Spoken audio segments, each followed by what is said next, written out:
구준엽 씨와 관련된 이야기입니다. 창자가 끊어질 듯한 아픔이다. 자, 구준엽 씨가 이제 아내 서희원 씨를 떠나보내면서 저런 표현을 썼습니다. 어떻게 보면. 네, 이 아내상 소식이 전해진 이후에 네. 사실상 침묵을 지켜왔는데 어제 SNS를 통해서 처음으로 입장을 밝혔습니다. 네. 그 내용을 살펴보면 말로 형언할 수 없는 슬픔과 고통 속에서 말씀하신 대로 창자가 끊어질 듯한 아픔의 시간을 지내고 있다고 했고요. 그런 상황에서도 적지 않은 분노가 드러났습니다. 악마 같은 사람들이 우리 가족들과 저의 사랑을 매도하기 시작했다면서 여러 가짜 뉴스에 대한 문제점도 지적을 했습니다. 네. 그러면서 제발 우리 희원이 편히 쉴 수 있도록 가만히 계셔줄 수 없는 건가요? 라고 간곡히 부탁을 했는데 아무래도 서희원 씨를 둘러싼 여러 가지 가짜 뉴스와 또 폄훼성 얘기가 나오는 거에 대한 지적으로 보입니다. 또한 지금 또 하나 이슈가 되고 있는 게 대만 매체에서 이 유산 그리고 또 하나 양육권에 대한 얘기를 하고 있는데 서희원 씨의 재산이 약 1,200억 정도 되는 걸로 알려졌죠. 네. 이에 대해서 사랑하는 가족들을 지키기 위해 피땀 흘려 서희원이 모은 것이기 때문에 이 모든 권한은 장모님께 드릴 생각이라고 밝혔고요. 그리고 아이들 같은 경우 아이들의 권한은 나쁜 사람들이 손대지 못하도록 변호사를 통해 자녀들이 성인이 될 때까지 보호해 주도록 법적인 조치를 취하겠다고 했습니다. 그리고 끝으로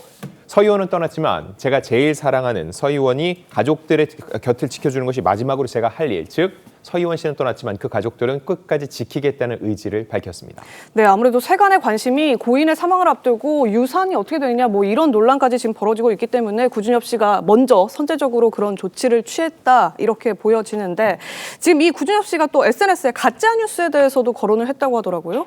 네, 여러 가지 계속적인 가짜 뉴스가 나오고 있는데 그 대표적인 게 바로 혼인 신고를 하지 않았다는 겁니다. 네네. 이게 왜 중요할 수 있는 얘기냐면 혼인 신고가 대만에서 되지 않았다면 현지 법에 따라서 구준엽 씨는 아예 유산 상속의 대상이 되지 않는다는 거죠. 네. 이런 문제점을 지적한 건데 이미 앞서서 구준엽 씨가 한국의 한 예능에 나왔을 때 혼인 신고를 대만에서 치른 다음에 찍은 사진이라고 공개한 적이 있습니다. 네. 인증이 됐음에도 불구하고 계속적인 가짜 뉴스를 유포하고 있는 상황이고요. 아무래도 또 양육권 관련해서 이 아이들이 미성년자거든요. 네. 미성년자이기 때문에 이 부분에 있어서 만약에 그들에게 유산이 갔을 때 이미 이혼한 친부에게 그 유산에 대해서 우선적인 권리가 갈 수도 있다는 거죠. 미리 위탁을 한다는 건데 그 경우 그 돈이 제대로 보존될 수 있을지 이런 부분까지 맞물려 있기 때문에 유산 그리고 상속권 관련된 이야기가 계속 나오는데 이 와중에 결부되는 가짜 뉴스에 대해서 구준엽 씨가 분명히 선을 그은 겁니다. 아, 그렇군요.